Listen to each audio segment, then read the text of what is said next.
Broadcast. I am your host, Paul Dozier.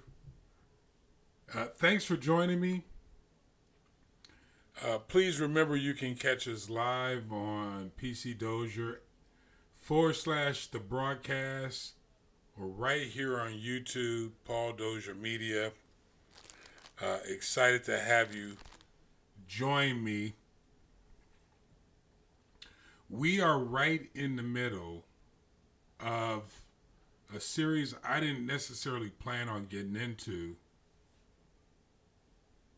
And after listening to a brother of mine, I kind of thought about it. He says, you're kind of all over the place. It's kind of how my mind works. I tell stories. I think of things in the Bible. I went from reading the Bible to actually looking at it from the standpoint of being one of the characters in the Bible, and I noticed that successful people always tell stories. For the purpose of showing you the greater picture. So I'm going to try something a little bit different today. I'm going to just be more of a fact finder, do just a little bit of recapping. And then after I do a little recapping, we're going to go right into it tonight. We're on a series. We're really talking about the success of Black-owned businesses, the mindset. And today I want to give you some quotes out of a book that I've been listening to off and on over and over again called Wealth of Nations. Haven't even been able to get through all of it. So we'll talk a little bit about Adam Smith, the father of modern day economics. It is important to understand economics if you are writing a business plan, if you are looking to start a business. Economics is an important piece of that. I beg that you do a little research and find out who Robert Smith is. He was made a little famous. He's worth about $5 billion. That's what's listed. We don't really, no one really knows what his wealth is. It could be higher, it could be lower. But Robert Smith is a venture capitalist, focused primarily in the tech sector. The reason why I want you to look him up is because I want you to read his story and how he came back. He didn't come from a poor background. He came from a middle-income background with a solid mom, a solid father, always encouraged his endeavors, started off being an engineer, and studied from that standpoint. If you know anyone who are engineers, you know that they studied the very last microcosm of anything. They get into it. And then he got into finance, and then after getting into finance, started Vista Capital, became very successful with that. He's most known for paying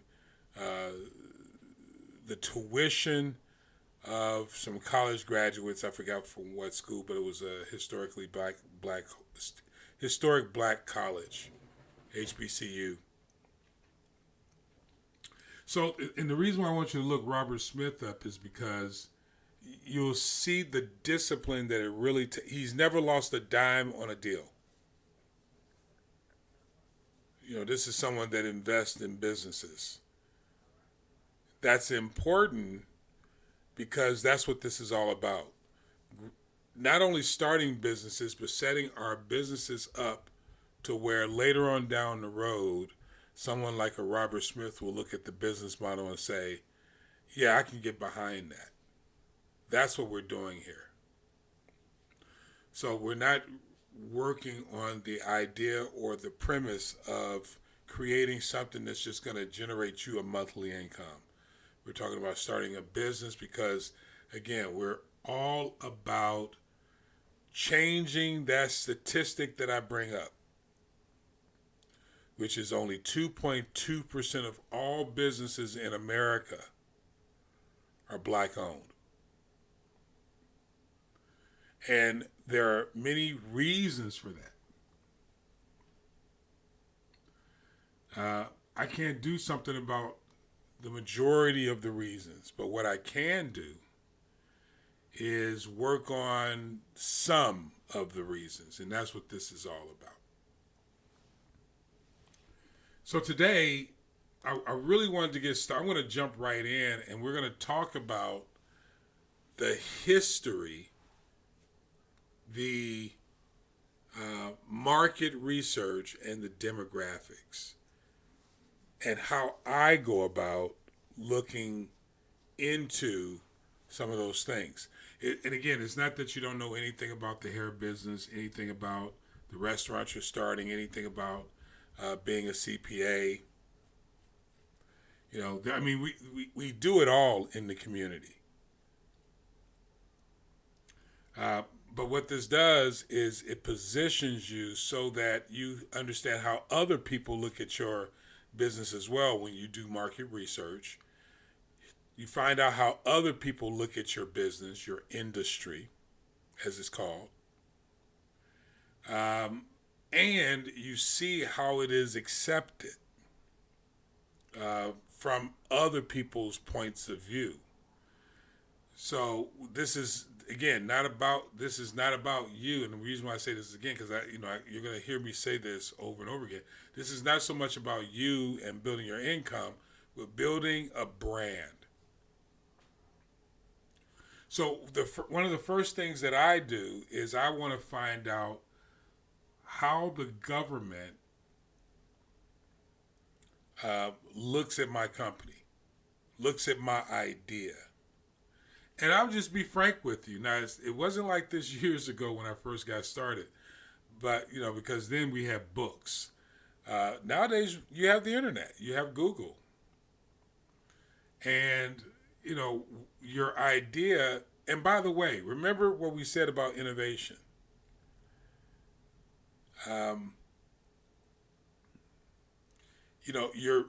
You are creating something, you're innovating something that has already been created. All things have been created, but you're going to innovate based upon something. That's why you need to know the history of whatever product, service, good, idea that you have. One of the most innovative companies out there is Tesla, right? They weren't the first to come up with the electric car. I believe it was General Motors. They just never followed through with the fervor that Elon Musk did. I believe it was General Motors. I might be wrong about that. But he was not the first to come up with the electric car. He was just innovative with the electric car. The electric car put him on the map for what his goal was, as I remember, it was never just to create an electric car. He wanted to innovate an industry, and he wanted to go into space. That's what we want to do. So what you want to do is you want to find how the government looks at your company.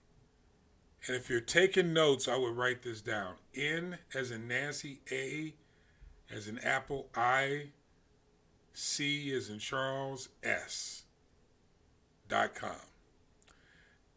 If you go to that website, NAICS.com, and type in your industry, you can even Google your industry with that, NAICS, it will pop out a number. It is an industry code. That industry code will give you a breakdown of your business. Now, let me give you a real quick cheat. A really good cheat is once you find out what that code is, you find out what the wording is in that code, and you use that wording specifically if you're trying to get a government contract. Because guess what they're looking at? That code. the key to writing, I believe, writing a good business plan, and I've supervised one business plan written by a lady that I know for a nonprofit organization, but I've written several.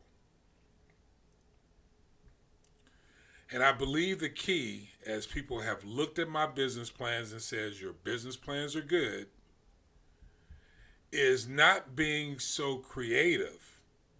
It's almost like being boring. It should be a static document that is innovative. And what I mean by that is using language that is already out there and showing how you're going to improve on what is already out there. If you have multiple ideas,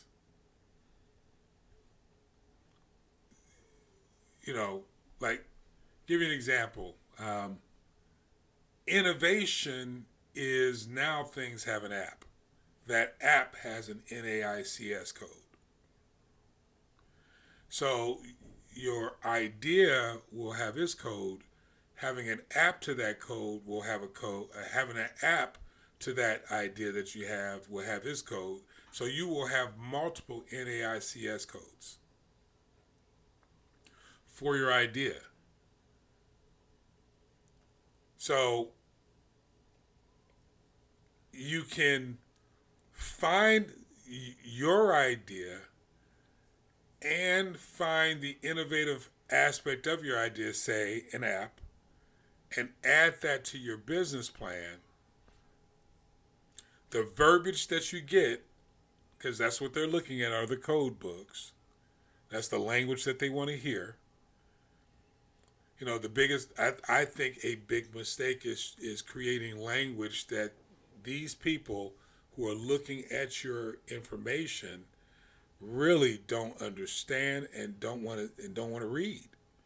They want to hear industry language for whatever industry you're in, and you'll find that with the NAICS code. Number 2. Another way of looking up your company is with an SIC code. It's another industry code. And it's a directory. If you ever want to trademark something, it's kind of similar to that as well. There's just a bunch of codes, and you just have to line up your code with your trademark. Just like this, you line up your idea with the industry code. Don't be so different where you're afraid to be, use the language that's going to attract the people that you need. I tell people this all the time. The main reason why most people write a business plan is because they're looking to attract money. Now, that's a good reason to write a business plan. In fact, I think that's the major reason for writing a business plan. However, another reason for writing a business plan is to attract investors. Well, then some people may say, well, Paul, you're saying the same thing. Not quite. Investors not only come with their money, they come with their ideas and their experience. And remember, this is about attracting wisdom, relationships. This is about attracting the resources that you need, which is not just money, but you need the money too. I know people don't like it when I say it's not all about the money. No, we need money. Money is what helps us get things done, accomplish the goals, helps us pay our bills, helps us set up investment opportunities for ourselves. It helps us to expand. So yes, we need money. However, the vision needs more than money, needs to attract the right people. whether they're your investors, whether they're people that you're collaborating with, or people that you're mentoring. You know, the wisdom, the collaborators, the mentees. We need all three. And I think one of the biggest problems in the black community is we don't recognize that the idea of building a business is really all about the collaboration. So, setting up your company in a way that can not only attract the money, but attract the collaborators. And for that, you want to use industry codes. The second thing that I do is, especially if I have no experience in an industry, and this truly is the second thing that I do when I'm researching a company, after I've looked up the industry codes, I want to research 3 levels. I want to look up the executive level, what that looks like, that structure. The management level, what that looks like, the structure. And the employee level, what that looks like, the structure. Who do I need? Now, there are other relationships you need, because you need vendors probably. You know, there are other outside relationships. You need suppliers, you know. So, but in setting up your business model, those 3 levels are what you really need to navigate. So let me give you an example, because I can only use me. In my business model, for my LLC, I have multiple things, this being one of them. The media, which is marketing for me. And the people that I'm attracting, which are my collaborators. So my business is all about bringing business in to involve my collaborators, my network, providing resources for them. So there's the marketing aspect of my business. There's the collaborative aspect of my business. And there's the consulting aspect of my business, which helps people set up their businesses, state sensitive, and write a business plan for them. At this stage, I just explained to you my whole business model. At this stage. Will it be larger? Yes. But for this particular company, that's what this business does. For this particular company. There are other aspects of what I do, but just for this business. So, in researching, I need to understand the executive management and employee structure of companies that have done what I do, or that are doing what I do. So in my writing my business plan, I had to consider all 3 of those aspects.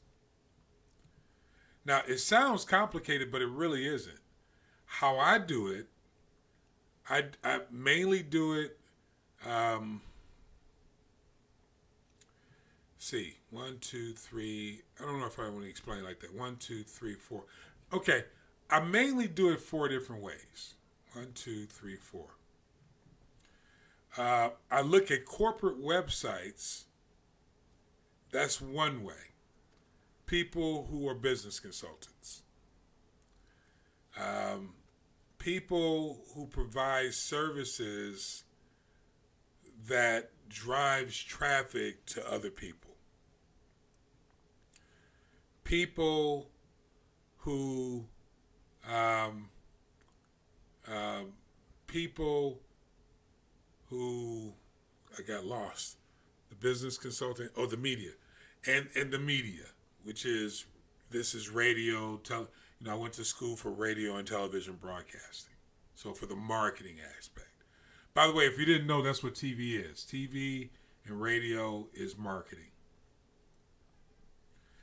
It's not about the morning news, the afternoon drive, the talking and all this other stuff. It's about having a platform that drives revenue to media, to advertisers. So those are the three aspects of my business. So I look at the executive level, I look at the management level. So in other words, when it comes to a terrestrial radio station, I wrote a business plan on that, specifically when I was in school, so that I had an understanding of what a terrestrial radio station looks like on the executive and management level, and also on employee level. The producer, the researcher, the scheduler. These are all positions that are involved in setting up terrestrial radio shows. And honestly, I don't really think internet radio is much different, which is not they don't call it internet radio anymore. They did start that, internet radio, but now it's called vlogging, because there's this video aspect to it now, and then you can download it as an MP3, MP4, whatever. I'm getting a little sidetracked, but you follow what I'm saying.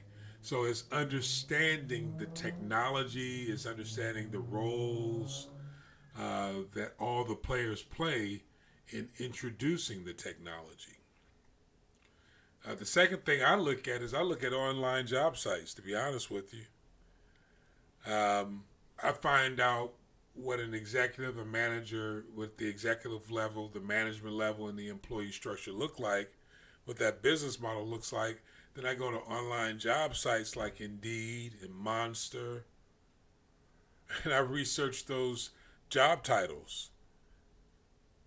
I find out what the accountabilities are, and I see how relevant they, how relevant they are to me.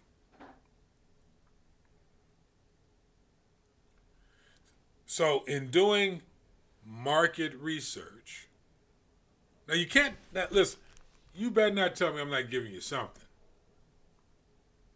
That's good stuff. And listen, even if you don't write a business plan, and this is why I was saying the other night, I think it was last night, even if you don't write a business plan, understanding your market is worth this effort. This isn't something that you have to do, 6 hours a day, for a week or 2 weeks. This is something you can do for 15, 20, 30 minutes a day, just trying to figure out exactly how your business operates, or pay a business consultant that can write you a report that you can read in 3 or 4 hours over a period of time, just so that you can get an idea of, the landscape of what your business is in the eyes of other people. Listen, I know you're an innovator and you have a brand new idea, but you need to know how other people look at your products, your services, your ideas. How innovative are they? Who is close to you who is also being innovative?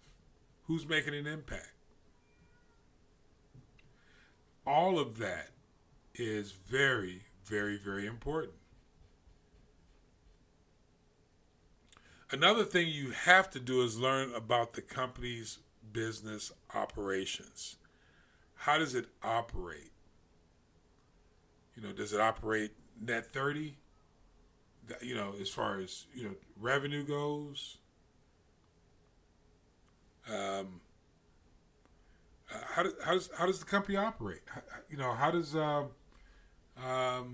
What's the relationship between, what's the relationship between the government? I mean, between the company and their percentage of government contracts.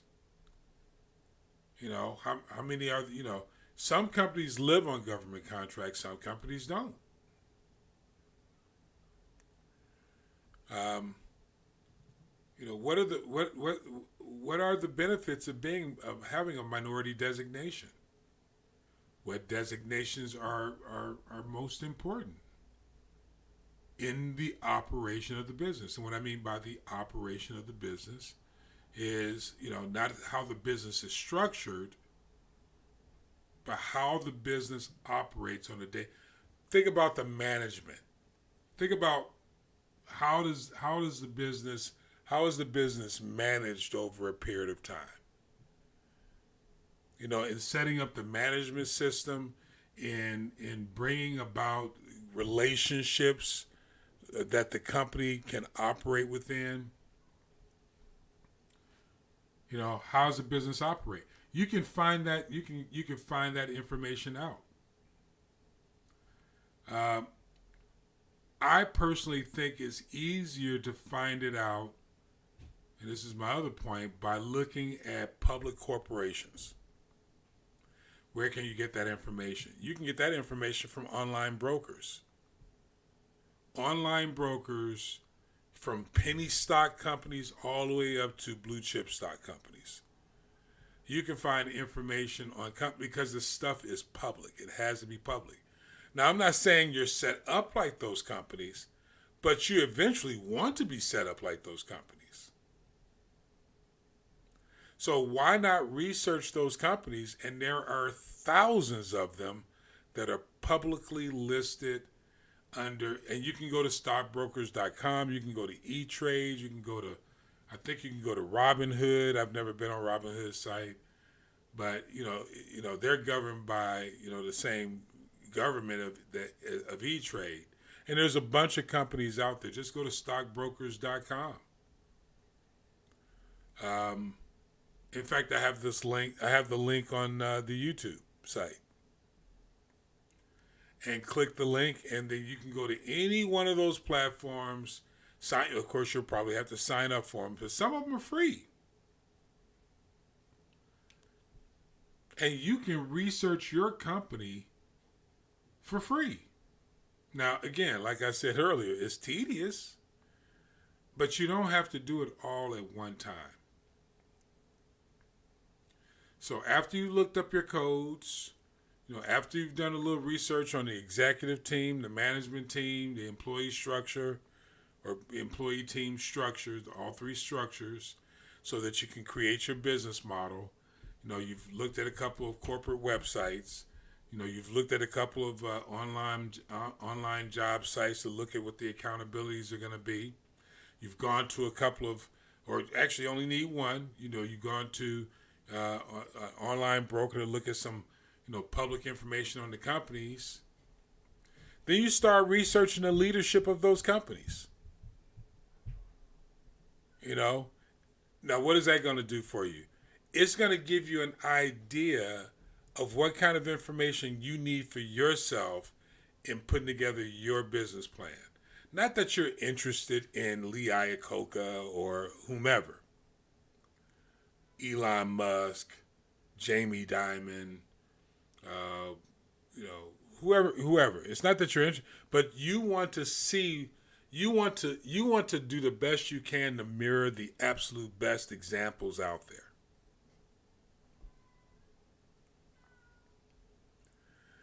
In fact, let me go a step further. No more, no less.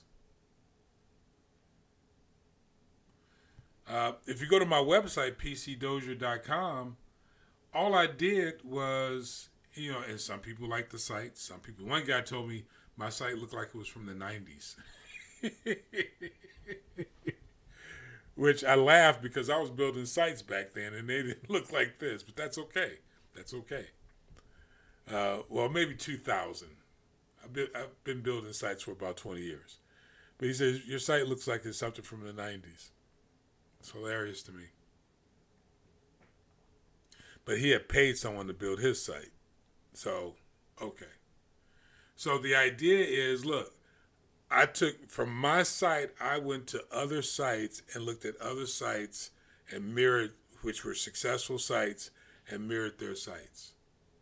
Now, I'm not saying what's that word? I didn't mirror their words. I create my own words. I write books. I can write. But as far as the structural ideas of how sites flow, you look at who's winning with everything. So understanding your market, a lot of it is you'll find out a lot of your market by researching who you are in the marketplace. That's kind of how you find out. You research the leaders. I've looked up Jamie Dimon to see. I wanted to see his broker's license. I wanted to see who he was registered with. I looked up Warren. I look up Warren Buffett. I looked up Elon Musk. I look up the people who worked. When I was at New York Life, I'm no longer at New York Life anymore, so I can say that. But when I was at New York Life, I looked up the successful people in that particular branch office. I wanted to see who they were registered with. I wanted to see what they were doing. No, I wasn't doing background checks on everybody. But I wanted to find out, okay, you're successful by, this company's standards, this branch office standards. What are you doing? So you can go to company websites like LinkedIn, BrokerCheck. You can look up state professional licenses of the leaders that you want to mirror yourself after. And I know you different thing, you. But if they're successful and they have certain elements in their history, wouldn't it be helpful for you to have those elements? I'm not saying you have to have them. But even if you don't have them, wouldn't it be a good idea to have people who have those elements on your team? I think it would be a good idea. So LinkedIn, BrokerCheck, state professional license departments. You can go to CPA Check. All this is free information.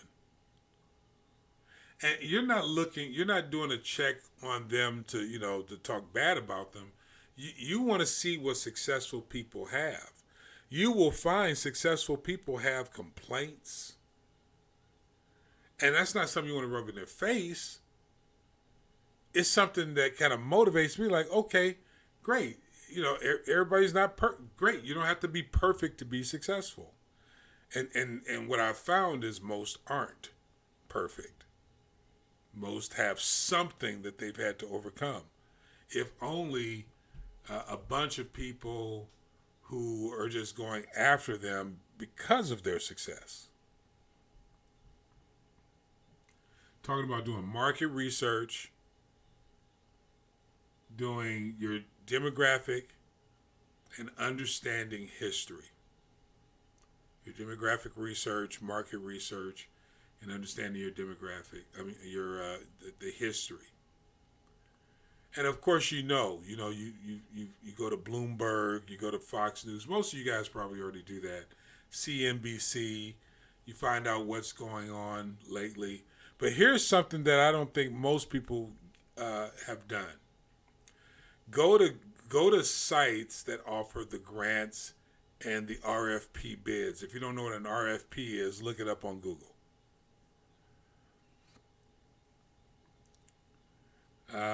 Because I forgot what RFP stands for, but I know what it is. But it's where it's an RFP is a bid when you're bidding for a government contract. is considered an RFP. So, but look at grants.gov. Here locally, Planet bids for the city of Long Beach. Caltrans. Now, what you'll find when you look up the bids is you'll see what it is that they want you to be to qualify for their bid. Why not copy paste that and become that, whatever it is that they're asking for? Why not store that in a file called notes?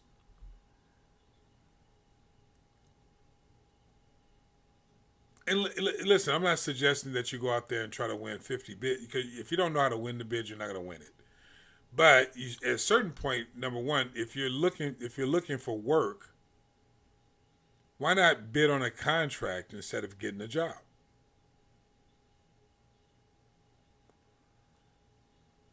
You know, if you're looking for work, why not bid on a contract? Why not find out what it takes to bid on a contract? That's what I mean by market research. So your market research is more than just finding out, that Betty also has this, that, and the other, and she's 6 blocks away. Or John, he's been a mechanic for 25 years around the corner, just a half a mile down the street. Well, the state of California needs mechanics as well. And they have bids on that. The city of Long Beach.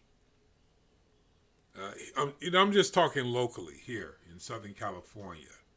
But in Chicago, Illinois, in Phoenix, Arizona, in Tucson, Arizona, in Dallas, Texas, in League City, Texas, in San Antonio, in Alabama, all around the country, there's market research you can do to find out what the opportunities are for people who have ideas like you. Because everything is not going to be about writing a business plan just for money. You're going to have to write a business plan. Let me put it like this. You may not write a structured business plan, but by the time you create your basis of who you are, that will be a business plan. It might be on separate documents all over your computer hard drive or whatever. But you should have a vision statement, a mission statement. You should have job accountabilities.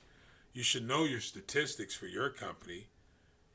You should know the statistic. You should know who your executive team is going to be, management team. You should know what employees you need. I don't believe in employees. I like collaboration. You should know who you need to collaborate with. You should also know who your vendors will be. You should know who your competition is. You should have a 3-year projection for where you're going. You should know what your expenses are. These are all the items that make up a well-written business plan anyway. This is just the idea of doing it intentionally.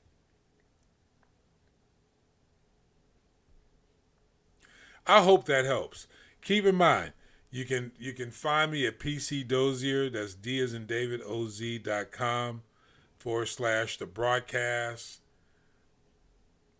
or just PCDozier.com. Check out the website, some of the people that I collaborate with. And of course, here on YouTube. I don't have anyone else to pitch at this point, other than me. I'm just getting my model down here. But the idea, I hope you understand, and again, I want to be more targeted in giving you the information. The idea is understanding your market, you're preparing yourself for that marketplace. Now, I always try to give you a little bit of history. Now, we've talked about demographics. We've talked about market research. Let's talk a little bit about history.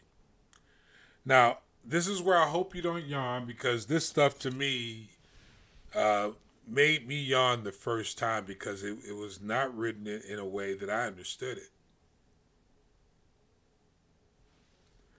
it. Because most of us have been fed the information that the country runs based upon education and politics. And that's flat out not true. Now, what do I mean by runs? It means the system is set up to run as now, because we're going to get into some of these other things later. So I'm kind of conflating, I think. As a democratic republic society, as a representative government. However, the system in America runs off of capitalism. Capitalism is the economic driver of this system here in America. It's the motivator. That's the reason why you can have government officials right now who won't do what their people will tell them. You know, what's popular. Because there's supposedly, as a republic, they're to represent the people and the people's desire. But that's not what's going on right now.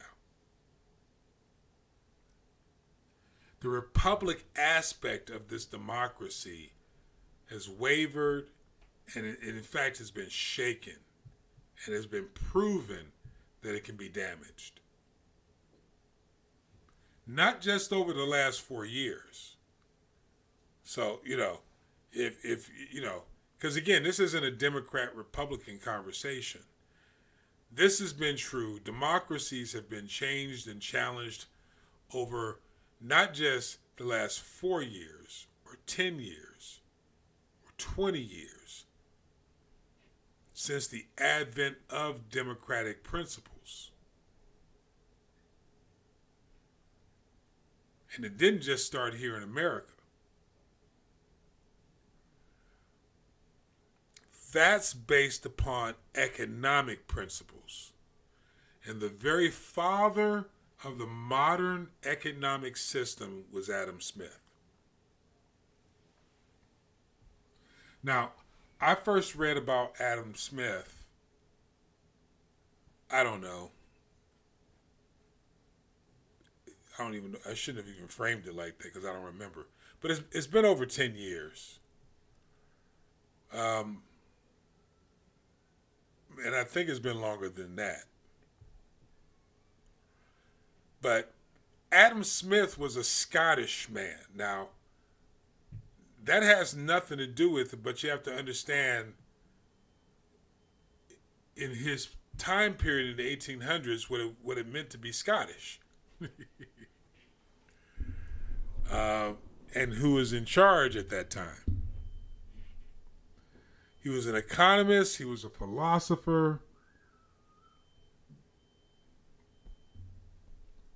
But he had a theory of economic policy. Now, what do I mean by that? And this is where I don't want you to yawn. I yawned when I first started learning about this stuff. So I'm assuming you might yawn too. I might be wrong.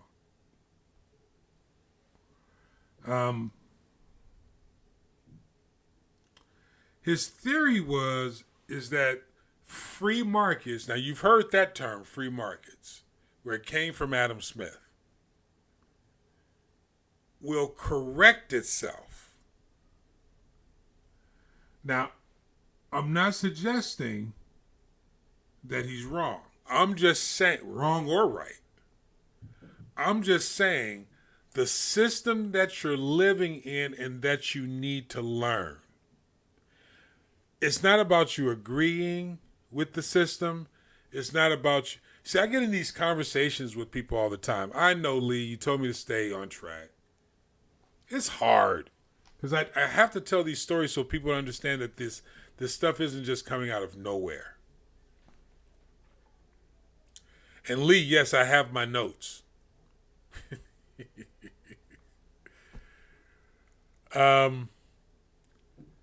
But look, it's important to understand that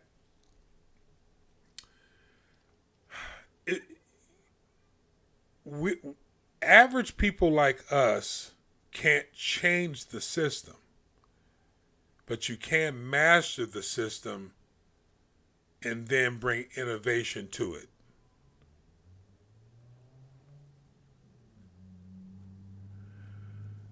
So, it's not about you fighting the system. It's learning the system.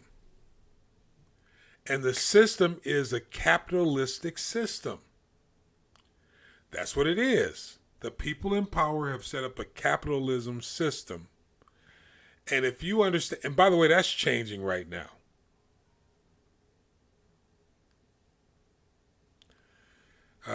Your job is to understand the history of it, where it was, where it is today, and where it's going.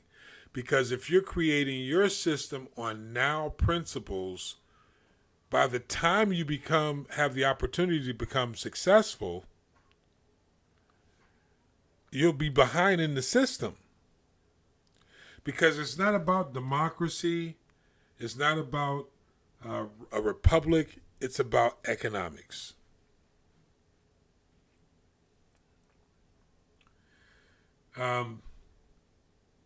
His argument was that free markets would cure itself by establishing new institutions.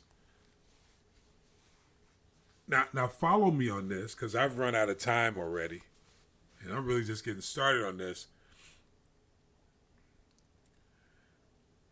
So he didn't think from the standpoint of employment.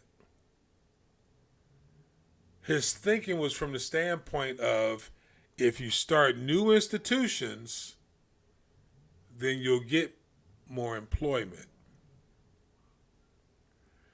And then he talked about the raising of wages. So starting new institutions,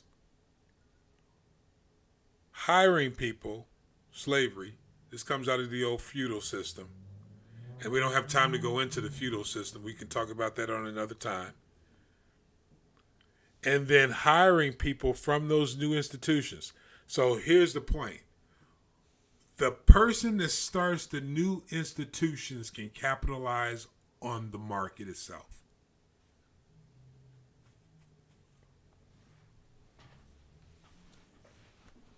So let me share with you in this last couple of minutes the mindset of someone like Adam Smith in the book of Wealth of Nations. This is what he says. The man whose whole life is spent in performing a few simple operations of which the effects are perhaps always the same, or very nearly the same, has no occasion to exert his understanding or to exercise his intervention in finding out expedients for removing difficulties which never occur. He naturally loses. Therefore, the habit of such exertion and generally becomes as stupid and as ignorant as it is possible for a human creature to become. Now, keep in mind, this is old language written in I think the late 1800s, early 1900s. So it's artful language. But what it boils down to, and what the man says as an old Scottish man,